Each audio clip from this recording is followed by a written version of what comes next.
Mr. President, this next executive order will criminalize skinny jeans for all youth pastors everywhere in the universe. It says, quote, skinny jeans are not hip or fire or even rad, and they just simply look dumb.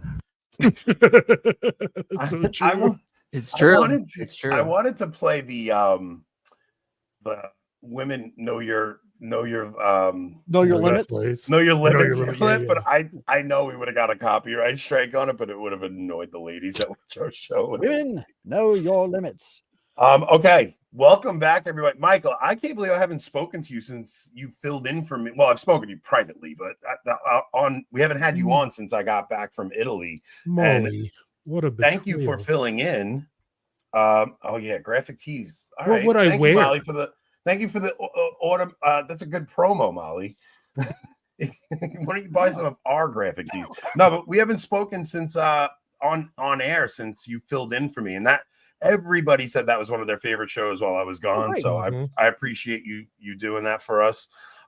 Tonight's subject matter is going to be a bit dark, but I think it kind of needs to be spoken about. Rob, you want to do the ad read before we get to the dark elements? Are we talking about your skin tone or something? Oh, African. Yeah, we'll keep it wait, actually, there is a little update. Me and Rob almost had a fight this morning. We had a little bit of a blowout because he took down the fight video because he felt it was in bad taste, and I have no, like, I'm so desensitized. I don't know what's in bad taste anymore. We reached out to Cameron Riker, and he's going to come on. So I talked Robin to put it back up. So it's back up now. We changed it a little, but yes. Yeah, we got it back up. But Cameron's going to come on Tuesday. I think he is a pretty good sport because we'll get into it when he comes on. But yeah. All right. We do have to do an ad read for Recuse and Sellers, right? Yep. Now we're going to let Rob do the ad. We're going to let Rob do the ad read because I am terrible at the actual ad read. I sound very awful. It's going to be hard to get through this with a straight face. All right, let's see it. Okay. Hey, folks, before we dive into today's video, we've got to give a shout out. Brilliant. Really? You want me to read it? I'll read it. Yeah, Michael will do it so professionally. Shoot it to me. I'll read it. Hold on. I'll put it in the private chat. Okay. Okay. We'll let Michael do it. This is going to be way better, guys. I'll see if I can get Michael to break his straight face. Hold on. Ain't nothing good in breaking my stride. It cut it off. Oh, man. I'll wait for the second part before I start reading. Yeah, probably a good idea. This is going really well. This is not the promo code, guys. There's still more after this. There's quite a bit more. It's kind of long. Oh, okay. Yeah, we got to tell them to shorten this thing up. We're like, people are already fast forward. They're paying for airtime, Anthony. That's the whole point of having an ad. No, we're gonna have to straighten this out. This has got to be like a 12-second read, and then we make 30 seconds of jokes. I had Grok write this. All right, here we go. Okay. Yeah, you had Grok write this. Yeah. All right, okay. This is the worst. Hey, folks. Before we dive into today's video, we've got to give a shout out to the fine people sponsoring this channel, Recusant Sellers. Yep, they're the ones keeping this channel afloat, so let's toast to them, preferably with one of the killer wines in hand. Now, Recusant Sellers isn't your run-of-the-mill winery. They're unapologetically Catholic and pro-life, which means they're not afraid to stand tall for what they believe in. If you're in the hunt for a company with a backbone and a vineyard, these folks have you covered. Plus, they're a small family-run fruit farm and winery nestled in Washington State. So when you buy from them, you're not just scoring great stuff, you're helping a great Catholic family business to thrive. And honestly, I gotta say, if you have a product that you want sold, I mean, you're not going to get much better than that. I mean, that was a quarter of it. Oh no, that's all they're getting. This is getting out of hand. There's no way. That's all they. That's a long ad, man. That's about. Yeah, listen, that was literally 1/4. No, this is what I'll say. It's very, very important that we support. Well, we have to at least tell people where they can go to get. Yes, we'll do that. So it's farm to table goodness without your hassle of, leaving your house and missing an episode of Avoiding Babylon. So do yourself a favor and check out Recusant Sellers at recusantsellers.com. That's RECUSANT sellers, CELLARS.com. That is very professional. So if you guys Hold on. The last line was the best part. Oh, I'll read the last line. Because nothing says I'm a savvy shopper like saving money while sipping sanctified reds. Plus, Wait, supporting here them comes- is a fantastic way to support this channel. You're basically a co-producer, keeping the lights on and maybe even funding Anthony's next big glass of red wine. Win-win, right? All right, That's listen, the truest thing I've ever heard. because most people skip through ad reads. Like you have to kind of mix it into the show a little bit, but So, and make people. Little bit of background, Anthony. When I was growing up, I used to listen to all the old radio shows from the 1930s, 1940s, 1950s. I have somewhere an archive of every Jack Benny episode ever done. Yeah. Jack Hey. Benny was sponsored by Lucky Strike cigarettes. He was sponsored by Jello. And Jello and everyone's cigarettes. yeah. Now, what was really funny is that his announcer, who was Don Wilson would always work the commercial into the show. Yeah. And Jack would be talking about something and he'd say, "Oh, that's probably time for Don to give an ad spot." Along these lines. And Don would say, "That's right, Jack." And he'd start talking, and then Jack would just be doing asides throughout the entire thing. And it was really funny. But it wasn't like your standard, here's your commercial ad outside of the program. It was integrated into the program, and it was funny. Yeah. So, Kind of like you how guys oughta think Argentina, about when doing they that. played Star Wars, they meshed all the ads into the original Star Wars movie. Have Did you ever they? seen that video? Yes, No. Yeah. yes. That's actually Yeah, so awesome. well, either way, it's very important to support Catholic businesses, and these guys are willing to risk their reputation on us. So if you guys can give them some support, even if it's a couple bucks more for a bottle of wine than you usually pay for, is very well worth it. So hook them up. Make All it a right, gift so- for your priest or something like that. yeah, that's actually a really good idea. Make it a gift for your priest. All right, so we also have lighters coming down the line and stuff. And if you guys aren't subscribed to Locals, we're going to do some stuff on Locals tonight. Yeah, those lighters are coming out soon. They will be available March 3rd, I'm told. So, all right. Now on to the topic at hand. Michael, you have been covering the Catholic Bishops charity arm for what, over a decade now, right? Oh, yeah. Yeah. So we've been watching you talk about all of the different ridiculous, immoral things that the Bishops charity arm has been involved with for years. Like this has been how I know Michael Hichborn from Lepanto. It's all of the crooked, awful things that our bishops have been supporting, where you think your money for Catholic Health and Human Service, whatever the heck that one is, Catholic Campaign Charities, for Human Development, Campaign for Catholic Human Relief Development, Services, Catholic Charities, yeah.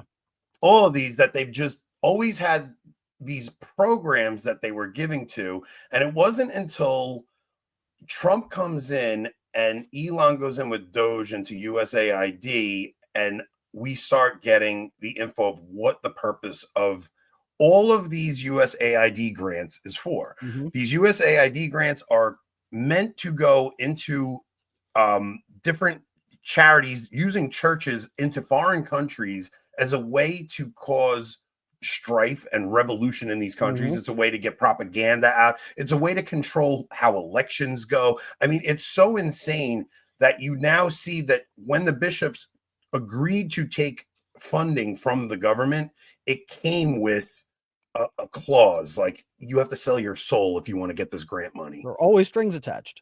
So what I mean, you have to be like in your, it's so weird to say, but like seeing all this stuff finally come to light, like what's that been like for the past few weeks for you?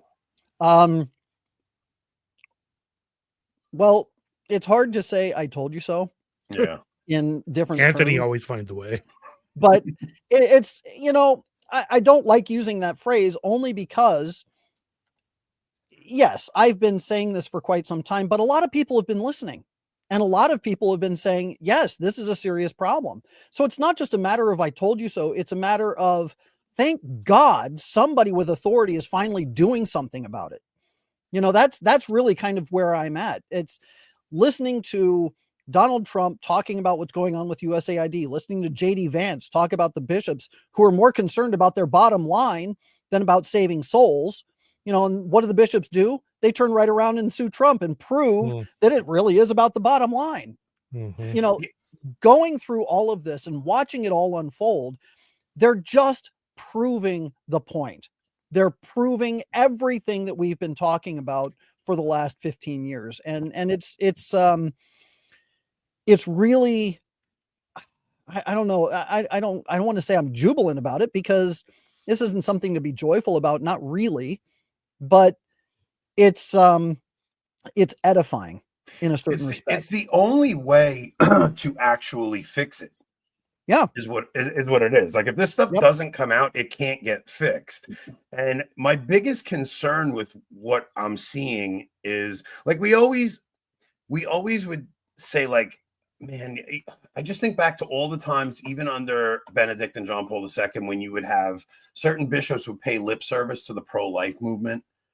But underneath, like that's the one great thing about Francis, is everybody's masks came off and you actually saw what these guys were really like.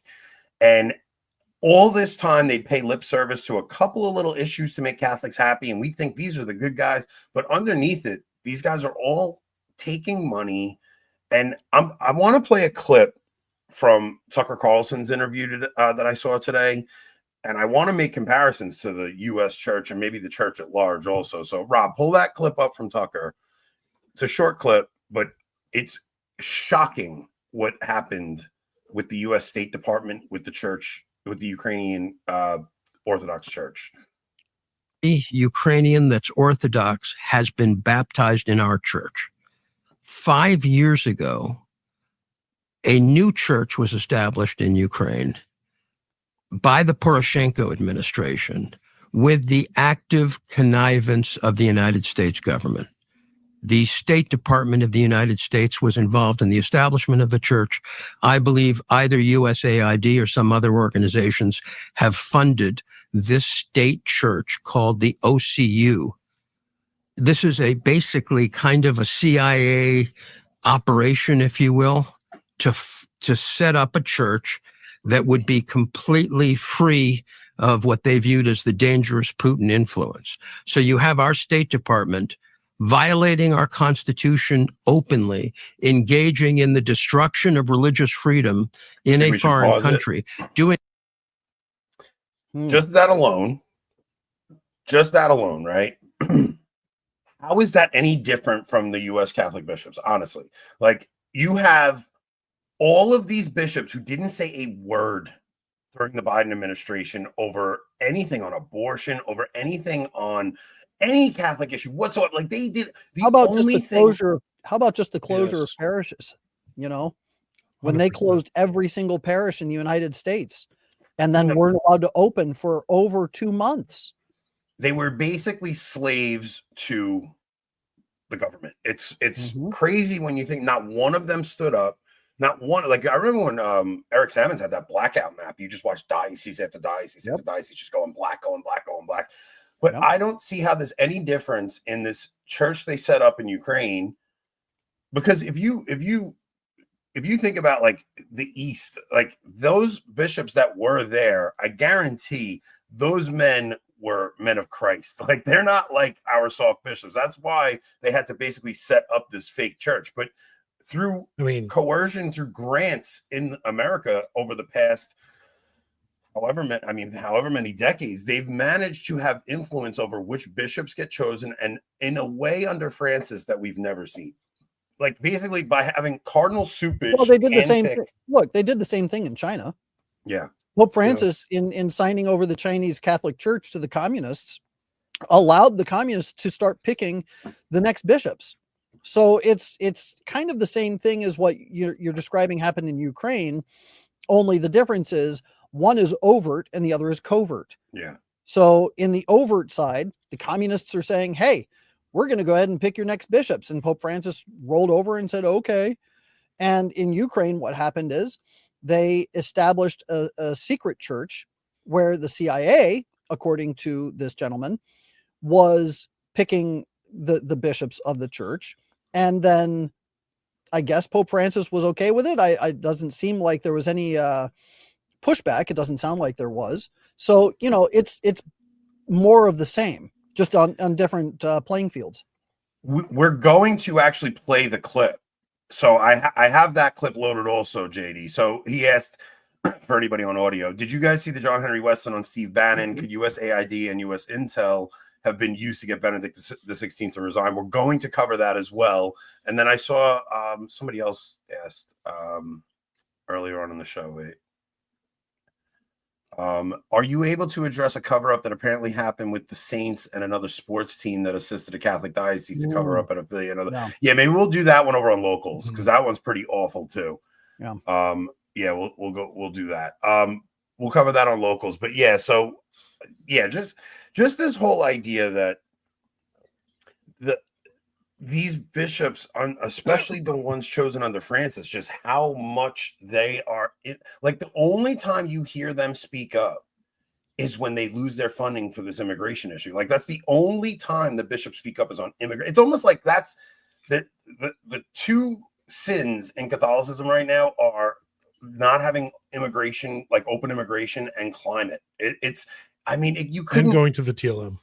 Yeah. Yeah. That's it. Yeah, I don't know, man. It's Michael, what was your thesis on? Because we were talking about this recently. What was your college thesis on? It was on global governance. So I was a political science major, and what I started studying, it all started with a question of who are the Freemasons. And so I studied what the Freemasons were, and I realized that a lot of their ideology sounded rather familiar. And then I found that they were the internal forum of the external expression that we now call communism. Okay. So communism is the manifesto that was established by the Freemasons. In fact, Karl Marx and Friedrich Engels were approached by Freemasons from London and then financed by those Freemasons to write the Communist Manifesto. So the Communist Manifesto is this outward expression of what Freemasonry is. These ideas of communism, of collectivism, is not what a lot of people think they are. They think that communism is an economic idea. They think that it has to do with, just about shared goods and that kind of thing. It's not. Communism is about revolution. And it's about revolution against proper authority, against the authority of the church and against the authority of the state. And the idea of perpetual revolution for the sake of destroying religion. And that's what people really need to understand about what globalism is. Globalism is about establishing an atheistic world governance system that has nothing to do with a religion, that supersedes religion, and in fact tells us we don't need religion, because anything that man needs, we can do through altruism. I'm altruistic. I want to see the good in somebody else. And that good that I look to see in somebody else can be established in an exchange of goods. And that exchange of goods, if compulsory, can make sure that people are not left through the gaps, and that anybody who is lacking in resources or is lacking in stability can be stabilized and sustained by the larger community. Okay, so the idea of communalism has everything to do with establishing this form of governance that supersedes religion, that goes outside of the idea of God. So as you start looking at governance, and this is the thing that people have to understand, it's not government. Okay, government is the established rulers who come up with laws, and then they come up with the enforcement arms to enforce those laws. That's government. Governance is resource allocation. Yeah. So whenever you play those stupid games on your phone where you've got the little farm and you're trying to, raise crops, and then you sell the crops, and then that's governance. Okay. So governance has to do with allocating resources and making sure that there's an equitable, there's that word, not equality, but equity, an equitable distribution of funds and resources. And this is where the communist idea comes from, But the communism isn't the end goal. The end goal is that form of governance. So when you start looking at things like USAID, okay, everybody looks at the wasteful spending in USAID. That's an aspect, okay, and it's a corruption, but it has nothing to do with what it's actually about. USAID is setting up a form of governance. Okay, they are going into third world countries and they're saying, all right, you need these sets of resources. And in order to distribute those resources among the people, we need to set up a program that brings in these NGOs who are going to set up shop. And those NGOs are going to be responsible for various aspects of this project. And so we, USAID, will supply the money. And then whoever the lead is on that project, Catholic Relief Services or somebody else, will then take that money, allocate it to the other agencies involved, and they will do the purchasing of the supply chains. So if they need food, or if they need mosquito nets, or if they need medicine, or whatever it is, they then go to the various USAID approved distribution centers and they purchase those goods, and those goods then get distributed in the area. That establishes an area in a third world country that then becomes reliant upon that system. Yeah. Okay. They're entirely reliant upon it. They can't operate without it now. And in fact, if that system went away, those people would suffer. So now they're reliant on it. Well, who's responsible for making sure that it continues to go? Well, the international aid and development agencies that get involved, they're responsible. The various countries that are involved with those NGOs, they're responsible. So now you have international reliance with a supply chain that supersedes nations, and a fund, a monetary establishment that continues to perpetuate that system. So you perpetuate poverty, because poverty is not alleviated by the fact that you now have a whole system that's reliant upon it to continue going. You're not alleviating poverty, but you are making people addicted to that system. Yeah. So that's what governance is. And as they work to establish this global governance, things like USAID, the United Nations, all of these different NGOs, this is why Catholic Caritas Internationalis, which is one of the largest networks of NGOs in the world, is such an insidious part of this whole thing, because what they're establishing is a form of global governance. In fact, I found a document a couple of years ago that was written by Caritas Internationalis members, and they formed their own little group called CIDSE. And the title of the document was Global Governance Through a Catholic Lens. And the whole thing was all about how to establish global governance, why it's necessary, and how it's a Catholic idea. Now, it's perverted. They pervert Catholic teaching in order to establish their thesis, but everything about it is creating this global governance. So what happens when you create a global governance?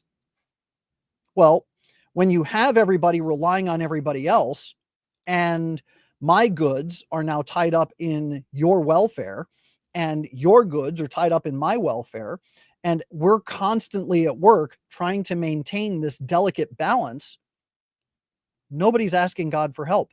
Yeah. Nobody's turning to the fact that God is the one who supplies the rain. God is the one who supplies the food, the crops, the everything else that we need in order to sustain and grow. And it's to God that we owe our thanks and our trust and our adoration. And instead, they turn that faith, that trust, and that adoration to the state, to the establishment.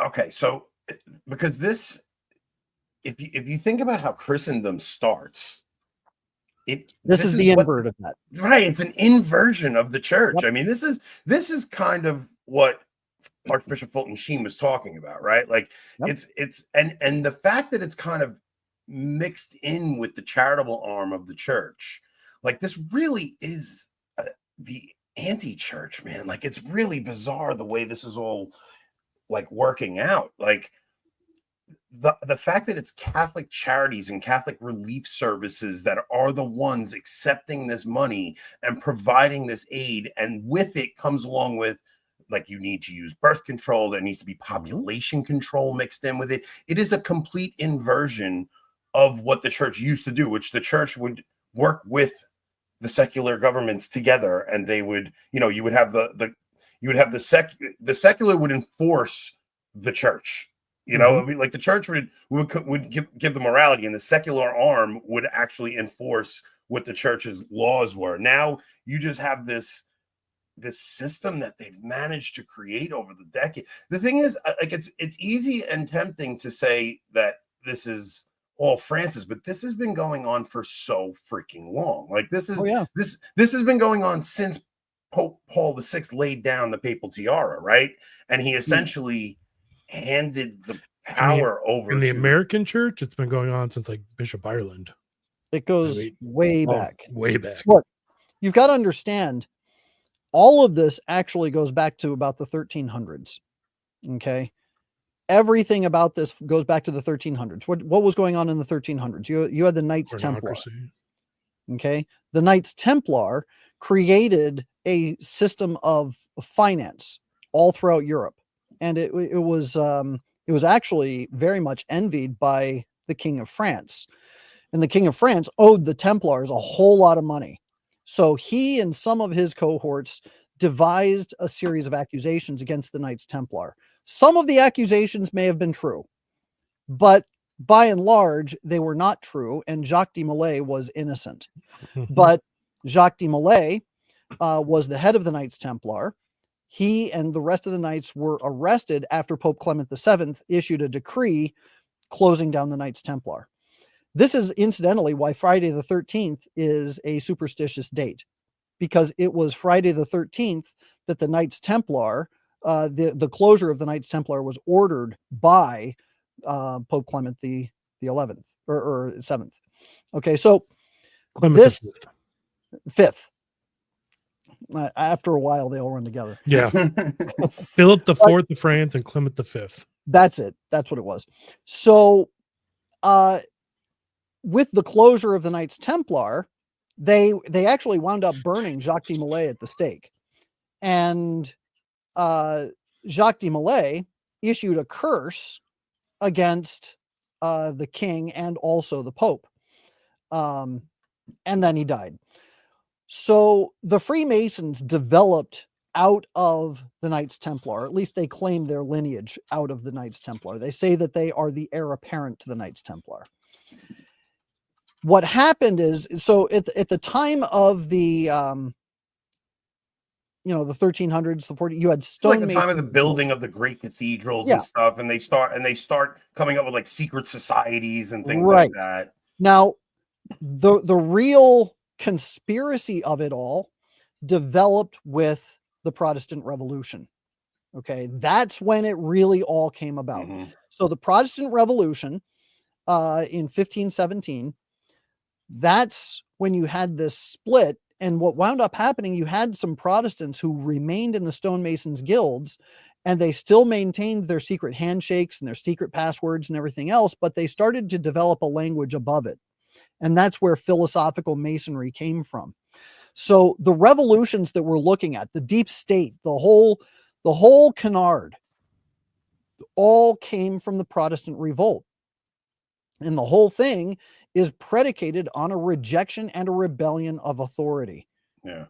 Yeah. If you like, the funniest thing to me is when you hear Protestants talk about the New World Order. It's like, dude, like Martin Luther. They are the New World Order. Yeah, you are the New World Order. The Old World Order is Christendom. The New World Order is the Protestant Revolution. That's right. Just coming to fruition, because the logical end of Protestantism is atheism and this anti-church that is now before all of our eyes. It's like, well, it's always funny to me when the Protestants start talking about how the Freemasonic conspiracy and I'm sitting there going, you have no idea. Because the Freemasons have a declared war against the Catholic Church. Yeah. The irony of it all is that the Protestant, like the Puritans that came here and rejected all of our ritual and all of our liturgy, they're the ones that wind up developing these rituals behind the scenes of Christianity, and they're the ones that's like they're going to these weird satanic rituals because something intuitive about being human is you need ritual, right? So Right. they throw off the authority of the church and their rituals, and they create their own bizarre rituals behind the scenes in these secret societies and stuff like that. It winds up okay, so do you think with Trump coming in and like do you because it seemed for a while like this trajectory was unstoppable, right? Didn't it seem like, I mean, especially after 2020, like it just seemed like this trajectory that we were under was unstoppable. There was no way possible to defeat the deep state. They can control elections. There's not like there was nothing we could do about it, it seemed. Let's slow down. Nothing says they're they're defeated yet. No, that's my point. That's my question, right? Okay. So like it did seem like that trajectory was unstoppable. And now Trump comes in and he starts dismantling some of these things. This is the Antichrist system, building the economic and political system that the Amish Messiah can step into and reign over. Yeah, right. So this is the system that they're setting up. But it seems like Trump has come in and disrupted it. Now, I think that's temporary. Like we don't. But there does seem to be some hope that maybe the church could get cleaned up through this. So like that's my hope. Well, and it's a real hope, and it's something that we ought to be praying for, because look, one of the analogies I like to use is the story of Elias and the priests of Baal, because Elias was the last of the prophets, or at least he thought he was. All of the other ones were slaughtered by Jezebel, at least according to his perspective. There were some that were still alive, but for the normies, Elias is Elijah. Oh yeah. Okay. So Elijah believed he was the last of the prophets, and he was also the greatest of the prophets, but he believed he was the last, and he went off and he was sulking, and he was just kind of, defeated. And he was like, God, I don't know. I just kill me now. I mean, it's over. Everything seemed insurmountable. So God sent him to go after the priests of Baal.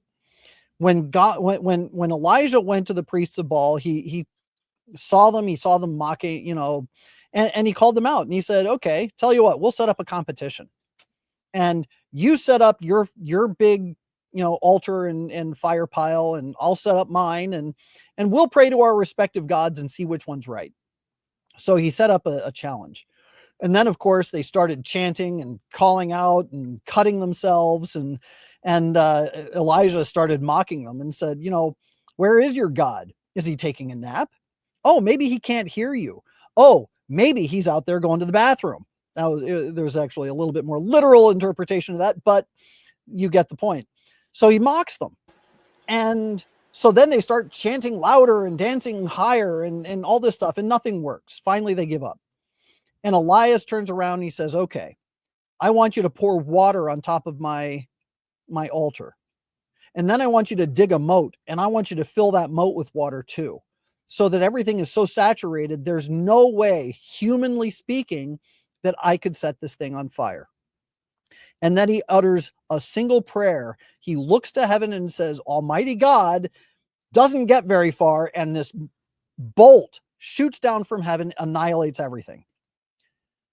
This kind of reversal it's the stuff of legend, but it's what God loves to do. He loves to take us in our darkest moments and say, there's no way, humanly speaking, that you can fix this. Yeah. But I can fix this. You have to have faith. You have to pray and ask for it, but God will fix it. So the sudden reversals that we see in history, Battle of Lepanto. I mean, this is what my organization's all about. The sudden reversal that takes insurmountable odds and says, you know what? We're going to go ahead and destroy everything that the bad guys were trying to establish. And we're going to do it in the name of God. Okay. So that makes me think that nothing that's happening under the natural realm is going to fix anything like that. No. Because the way God does it, it's almost like you're at your darkest moment and it's so obvious it was him that is a legit miracle, right? Yep. So you So- just think about that, like in the spiritual life, in the sense that it's like not one what we would consider little sin can be cured except by the hand of Almighty God.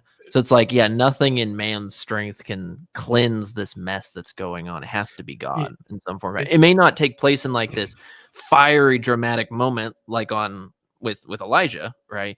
But it could take place through just many little actions of imperfect men that he chooses to fulfill his purposes. Yep. That's the crazy thing. We also have to be prepared for it to take a long time. The Yeah, Muslims exactly. conquered Iberia in just a few years.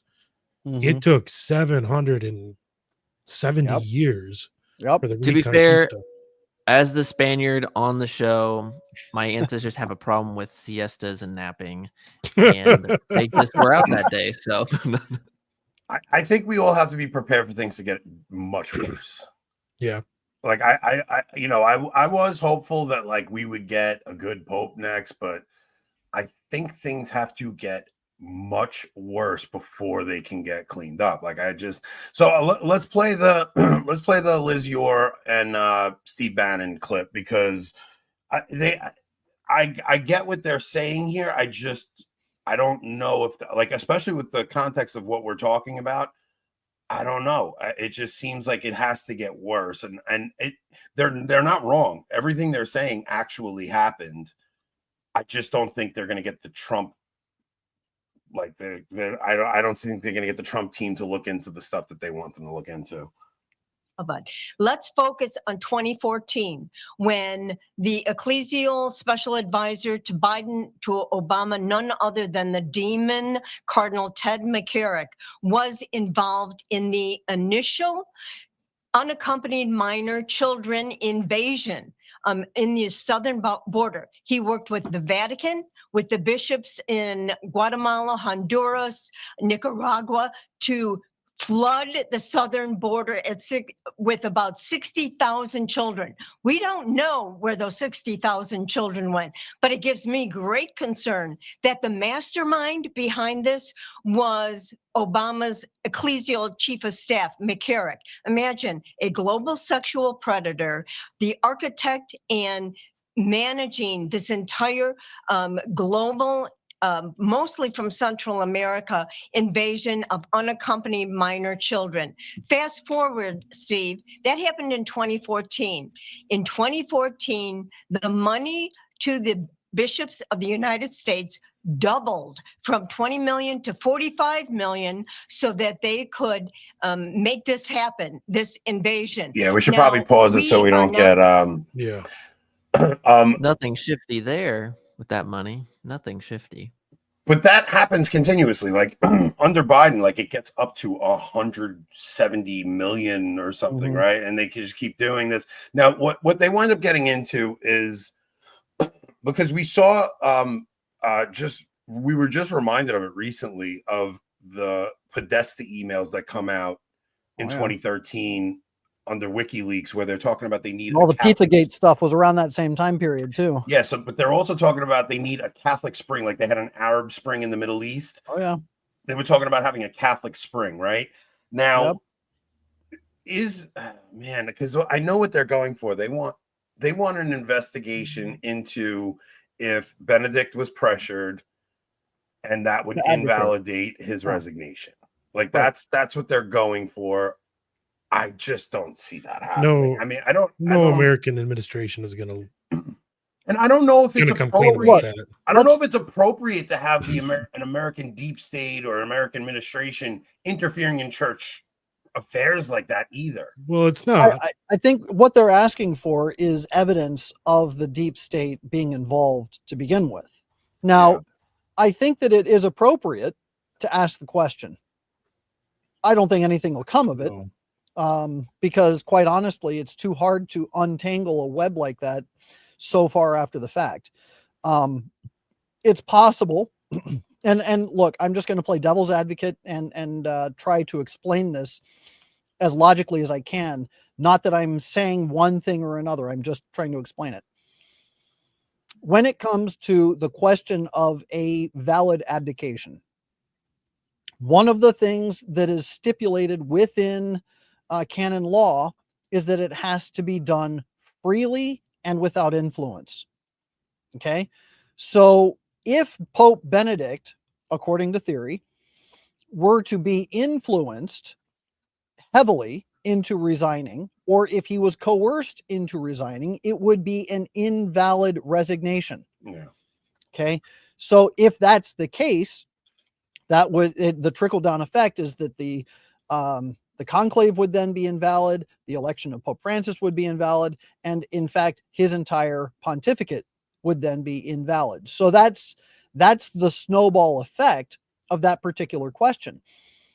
You can ask the question, but at the end of the day, it's the College of Cardinals who give the answer. Yeah. So even if the State Department were to say, you know what, we did have spies there, we were collaborating with Cardinal McCarrick to try and orchestrate someone we wanted to have rise to the level of the papacy. Even if they were able to show that, how do the other cardinals then handle the question of that particular conclave? Most of those cardinals are already dead. Yeah, and they're all and also the ones that are left they're all cowards. Like, none of them have the fortitude to actually face that question. Well, but there's so the conclave itself is placed under the pontificalist secret. They're not allowed to talk about it. Yeah. So how do you have that conversation?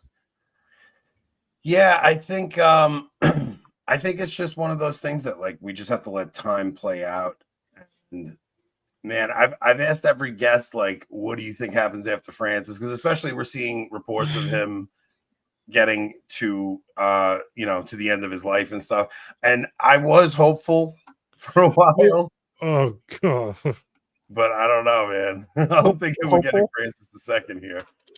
Oh, well, I don't know that we'll get a Francis II. I think that even some of the more liberal cardinals are rather aghast at the last 12 years. Yeah. I think that Francis I will never forget hearing one story where, and this was from an eyewitness, a cardinal walked right up to Pope Francis and said, "We elected you to reform the church, not to destroy it." Okay. So once again, apologizing for Anthony. But the point is that the even the cardinals that voted for him, the cardinals that elected him, thought that he was simply going to be reforming things, maybe, adjusting the way the church operates in a few small ways. Instead, he's been just flipping tables all over the place, just upending things, sometimes unnecessarily. But so, I don't know that we'll get a Francis II. Well, what does this give us if we get a moderate, right? What is that? Where does that leave us? Like A placeholder. I don't know. Yeah, placeholder, exactly. Nothing gets done. You might have some polishing out of rough spots. So it's like the moderate might, for all of us, right? Like loosen the restrictions on the TLM. But he's not going to be rocking the boat when it comes to what we ideally like to see, which is like whole-scale doctrinal reforms, whole-scale investigations into stuff. He it's like, yeah, just give the conservatives their lace and their incense, and then the liberals. Yeah, but that also gives us got most what you wanted. That also gives us more time to be saints, right? Like you're not living under some kind of crazy persecution, which crazy persecution would actually make saints, which is kind of the irony of it. But if you do get that, I don't know, man. I'm just part of me wants to be hopeful for everything we're seeing, but I don't know, man. I think placing any hope in the political landscape is just put your faith in princes. Yeah. Look, the fact of the matter is, this is Christ's church. And as a good and faithful priest once said in a lecture that I heard, it's not as if a bunch of cardinals snuck into the Vatican and stole the keys of Peter out from underneath God's nose. He knows what's happening. This is his church. He knows how things are going to play out, and he knows the most perfect way for it to play out. He's going to let the bad guys have as much rope as they possibly can to hang themselves with, because that's the way he does things. Look, the story of what's her name? Esther. Mm-hmm. Okay, the story of Esther, right? the Book of Esther? I do because I'm a convert. I don't know about them, but Okay, yeah. So, Fixed. oh, what happened? Where'd you go? Rob. That was funny. So, the Book of Esther, just very quickly, the story is Esther she's a Jew, and she gets rounded up by Azarius, the king, along with a bunch of other women to be his consorts, and he doesn't know that she's a Jew. But when it's her time to be his consort, he actually falls deeply in love with her. He winds up sending away the queen, who had been the queen, because she was all self-interested and was disobedient to him. And so he sent her away, and he made Esther his queen. Again, not knowing that she was a Jew.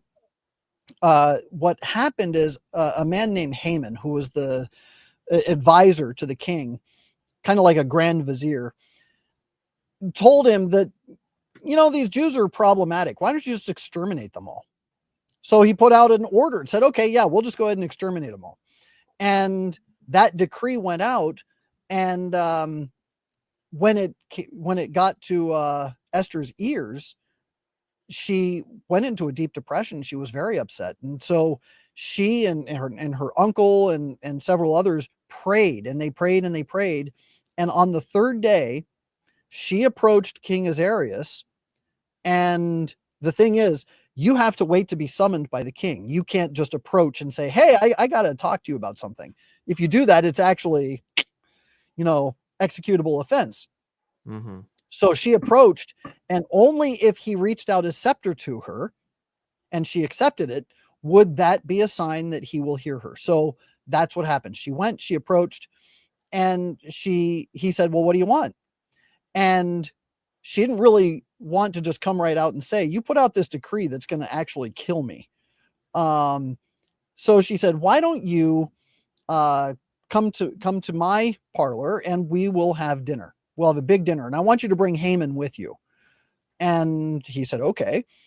So for 3 nights, they had this big dinner, and she kept promising, I'll tell you what I really want the next time. Well, Haman, meanwhile, saw her uncle, hated her uncle, because her uncle, this whole time, he refuses to bow his head to Haman, refuses to give him any kind of sign of respect, because the Jews only bow to God.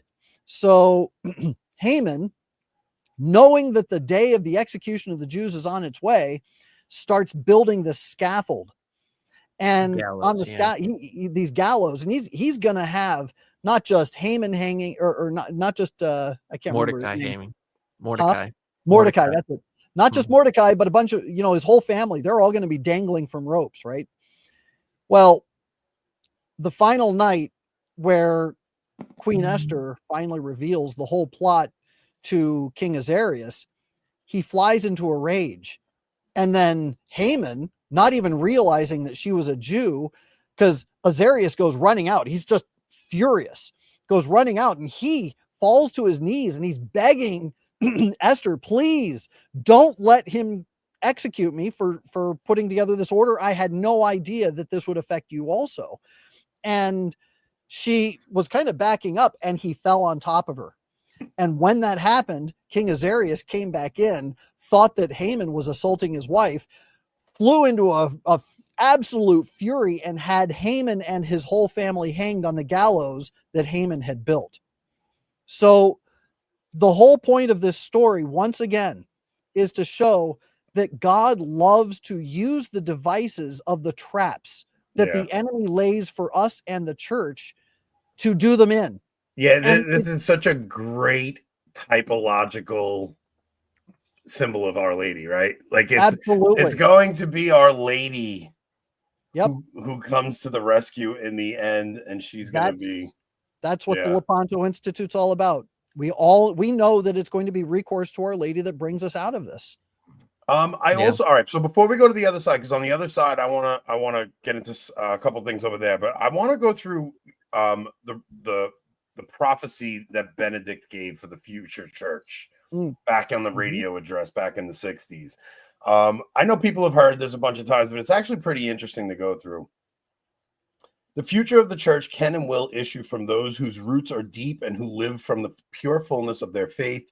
It will not issue from those who accommodate themselves merely to the passing moment, or from those who merely criticize others and assume that they are themselves are infallible measuring rods. That's us, by the way. Like that those are the trads, like that think they're the infallible measuring rods and accuse others.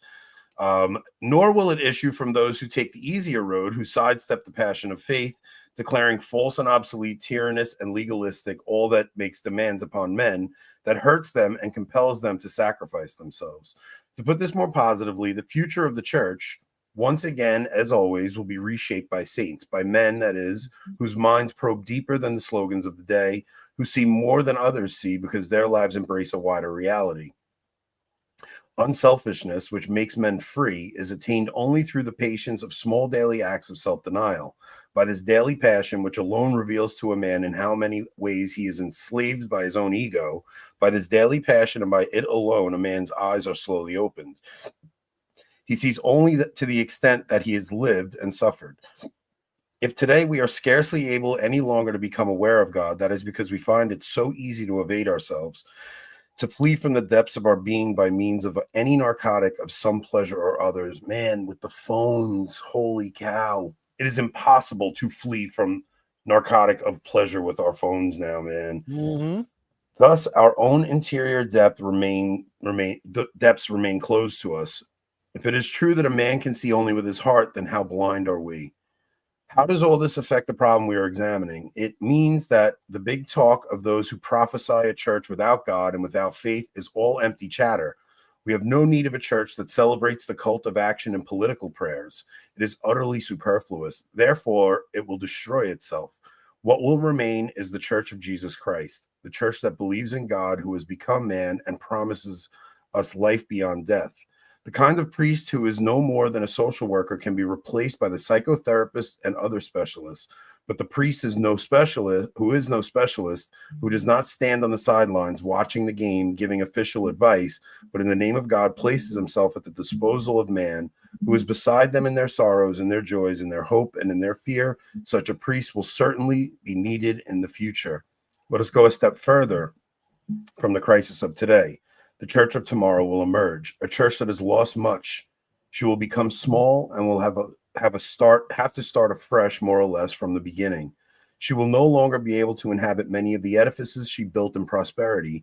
As the number of her adherents diminishes, so it will lose many of her social privileges. In contrast to an earlier age, it will be seen much more as a voluntary society, entered only by free decision, as a small society. It will make much bigger demands on the initiative of her individual members. Undoubtedly, it will discover new forms of ministry and will ordain to the priesthood approved Christians who pursue some profession. In many smaller congregations or in self-contained social groups, pastoral care will normally be provided in this fashion. Alongside this, the full-time ministry of the priesthood will be indispensable as formerly. But in all of the changes at which one might guess, the church will find her essence afresh with a full conviction in that which is always at her center: faith in the triune God, in Jesus Christ, the Son of God made man, in the presence of the Spirit until the end of the world. In faith and prayer, she will again recognize the sacraments as the worship of God and not as a subject for liturgical scholarship. Man, it goes on. He goes, the church will be more spiritual church, not presuming upon a political mandate, flirting as little with the left as with the right. It will be hard going for the church, for the process of crystallization and clarification will cost her much valuable energy. It will make her poor, and cause her to become the church of the meek. This process will be all the more arduous for sectarian narrow-mindedness, as well as pompous self-will have to be shed. One may predict that all of this will take time. The process will be long and wearisome, as was the road from the false progressivism on the eve of the French Revolution. I'm not going to continue on with it, but it really does describe this process we've been talking about, that we're going to come upon this incredibly dark moment. It's going to really get a lot worse, and it's going to be hard for us to... you're like, all of the church's glamour is going to be gone. It won't have its miracles. It's going to look as though it is dead. It is going to look as though it's crucified. It is going to look like Christ on the cross. Like this is Right. the passion of the church that we're talking about. And this is going to happen. Yeah. And there's going to be a resurrection. This is why I disagree with Joshua Charles about him thinking that that Peter won't be restored before the resurrection, the actual resurrection. I do disagree with him on that. He thinks like when it ends, like we may never see another good pope. Where I think, Michael, you think more that some of the prophecies of a holy pope will come about again, right? Yeah. Yeah, I think there's going to be a restoration of the papacy, because I mean, a lot of traditional Catholic prophecy includes talk about a holy pope and a new holy king who's going to push back the Muslim and the Russians actually out of Europe. So and all of those, in the way that they're written, is in a tense that's beyond where we are currently. So I do think we'll have a restoration of the papacy, because I think that we are in the time of what's called the minor chastisement. Mhm. I don't think that we are in the time of the major chastisement, which is the end of the world. The minor chastisement is basically the dress rehearsal. It's the lead up to it. Yeah. We're at the end of Holhauser's like fifth age, basically. Yeah. Yep. Yeah, it makes sense, because like when you think about it all stretched out, I'm just always reminded when we're talking about this conversation about when St. John Eudes in his book on the priesthood, it talks about how wicked priests are a sign of God's chastisement upon sin, and good priests are a sign of God's blessing. But if you compare that with the Old Testament people of Israel in the time of our Lord, they're looking for this military figure to come up and save them, right, from all of the tribulation that's attacking them on every side. But our Lord was interested in their sin. But then look at all of us. Oftentimes we're looking for this great moment. And maybe there will be this great moment, because of course the cross is the great moment. But maybe the great moment doesn't look like, a king ascending and and crowning a pope, etc., etc. Maybe the reason all of this stuff is going on, and the reason our Lord is giving all of this, is because people have not dealt with their sins. So it's just like, it's a good question. Not even for all that, of us. Nick. Maybe the great holy pope he's not going to come like a conqueror. Like he's going to come like a humble monk, a beggar. Yeah, like that's going to be, and even the great king is going to come in the figure of Christ, right? So, all right. So wait, the last thing I do want to say on that Benedict thing. Well, I do want to answer a question here. Somebody, traditionalist Catholic asks, Hichborn, what's the source of the Holy Pope and the Holy Monarch? I highly recommend the book by Desmond Birch, Trial, Tribulation, and Triumph. It's a really comprehensive look at Catholic prophecy. He only uses church-approved prophecies, and that particular book has whole chapters dedicated to the Holy Pope and the Holy Monarch that are to come. So I highly recommend that book. Those prophecies are in a lot of different sources. I mean, they go back to Saint Remigius and Saint Augustine, and then you have, I mean, even Saint John Bosco and Saint Bridget of Sweden, and I mean, there's a lot of mentions of similar prophecies. Yeah. And so it seems certain to me, this is Benedict again, this is how he closes it. And so it seems certain to me that the church is facing very hard times. The real crisis has scarcely begun. We will have to count on terrific upheavals. But I am equally certain about what will remain at the end. Not the church of the political cult, which is dead already, but the church of faith. Oh man, it may well no longer be the dominant social power to the extent that she was until recently, but it will enjoy a fresh blossoming and be seen as man's home, where he will find life and hope beyond death. Like you have to remember that Benedict read the full Third Secret Fatima prophecy, right? Like he knows things that we don't know. Now, had he read it when he wrote at this point? Maybe not, but I mean, how do you not see this as prophetic? Like he witnesses the church losing her social, like her social grandeur in the 60s, right? Like that when Paul VI puts down that papal tiara, I don't think he ever could have imagined that we'd be having these debates about IVF and that transhumanism would be coming up, right? Like that's what I want to get into on the other side, actually. So we're gonna wrap it up there. I think the thing that like the moral of this show is, guys, prepare for very hard times, right? Oh yeah. And do everything we can to remain as positive as we can, because if you don't have joy, you're not actually a Christian. Like there's something about feeding into, look, this was a depressing episode, right? Mhm. Like you're getting I into all didn't the, think so. Why is it depressing? Yeah, I'm this is kind of your fired life. up. No, honestly, why is it depressing? Well, it's depressing to see the outer structures of the church and some of the wicked things the men in the hierarchy But those are outer doing. structures are not of the church, and that's why I don't Yeah, find it that's a good depressing. point. It's kind of like, have you ever seen that horrible disease for people in India? It's called tree man disease, where Yes. the body exudes these growths and it looks like Oh bark yeah. from a tree. Yeah, that's wild. Okay. That's really wild. You would say that those protrusions are that person. But if all of those protrusions were to fall off one day and his actual person is what was left, would you lament that? I No. wouldn't. No. And that's the way I look at Catholic Relief Services and Catholic Charities and the USCCB and all of these other edifices. These are ugly protrusions coming from a beautiful person, and they need to fall off. Okay, so That's a good analogy. well, do you think we're going to see many churches close across the U.S.? I think we are going to see. We're already witnessing it.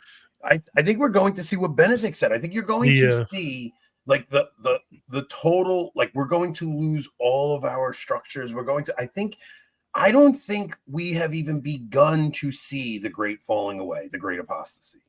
And when that comes, I think it's going to shock those who still believe. Like you're going to, we think there are so few people in church now. Do you know how few of the people who even do attend church truly believe?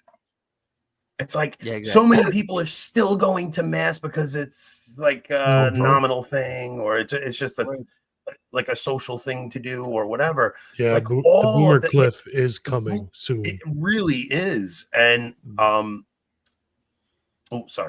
I think we need to be prepared for the collapse of the American church. Many of these parishes are sustained by government money. Yep. This good in the long run. Mm-hmm. The only ones left standing to rebuild the church are the devout and faithful. You know, we've been saying for years that a collapse would have to come before we could really rebuild the church here.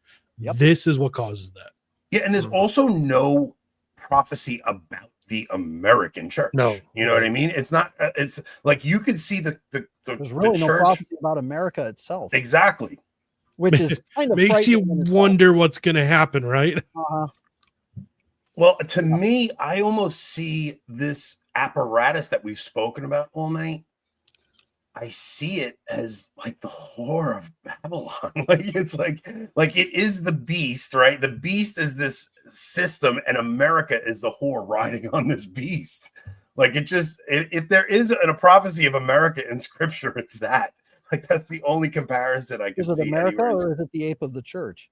Well, that's the thing, and there's also like because we're Americans, and I especially see it from guys like Calvin Robinson and or our friends over at Catholic Unscripted. Like those, when they come to America, they come here and they think like there's still this great Christian.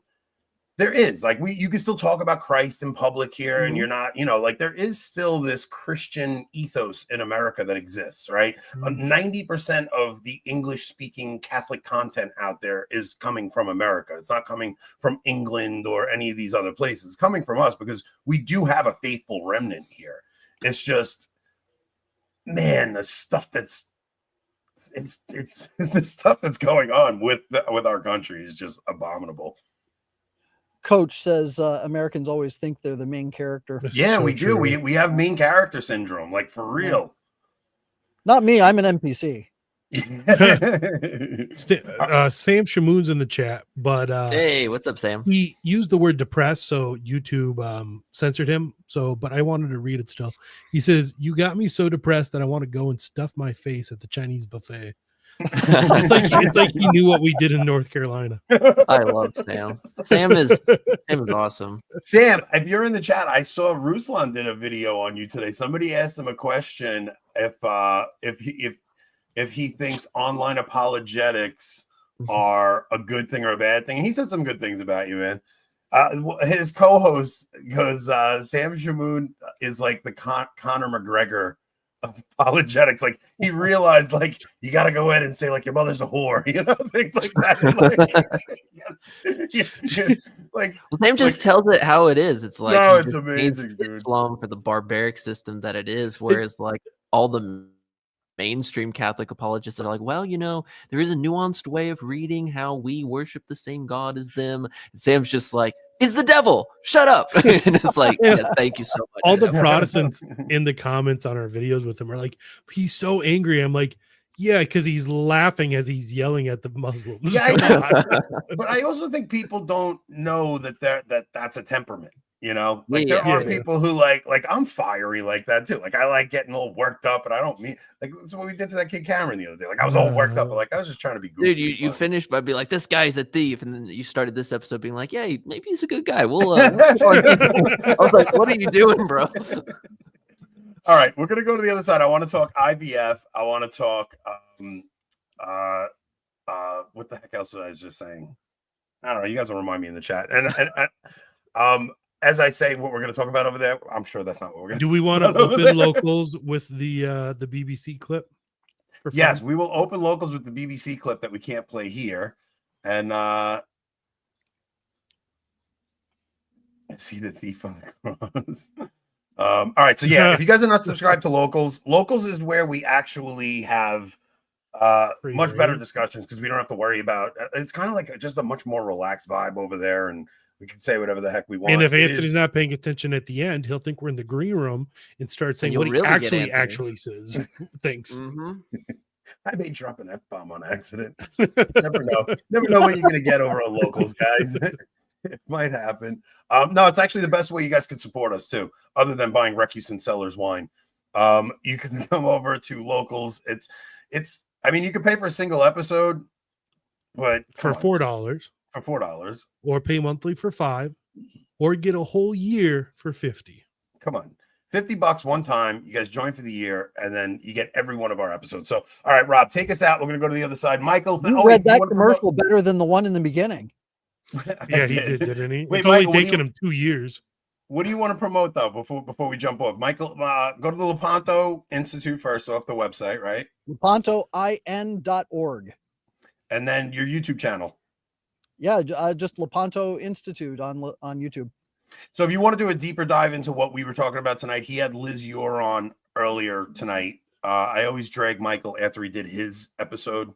I make him come on Thursdays, which is torture. I'm sure he's got to do 3.5 hours of broadcasting. But yeah, go check out Michael's YouTube channel. Let's help build that one up for him. Let's get him on the road to 20,000 as well as us. So, all right, guys, hit like, subscribe. Are we going to allow our co-host to say something?